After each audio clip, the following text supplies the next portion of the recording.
আলামিন মহাপ্লাবন দিয়ে তাদেরকে ধ্বংস করে দিয়েছে। এভাবেই যুগে যুগে ইতিহাস রিপিট করেছে। আমাদের নবী মুহাম্মদ সাল্লাল্লাহু আলাইহি ওয়াসাল্লামের সময়ও এই হিস্ট্রিটাই ছিল।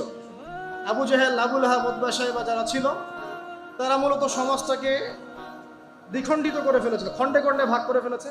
ডিভাইড অ্যান্ড রুলের মতো সমাজে সুদ ছড়িয়ে দিয়েছিল, জেনা ছড়িয়ে দিয়েছিল, পরকীয়া ছড়িয়ে দিয়েছে এবং শিরিক ছড়িয়ে দিয়েছে এবং গোত্রীয় হানাহানি চলছিল।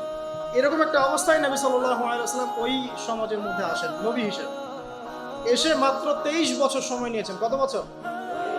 মাত্র 23 বছর। আমাদের তো সমাজ সংস্কারের শতাব্দী পার হয়ে যাচ্ছে, এক একটা রেভলিউশন দেখবেন শতাব্দী পার হয়ে যাচ্ছে, কিন্তু কোনো আলটিমেট রেজাল্ট নাই।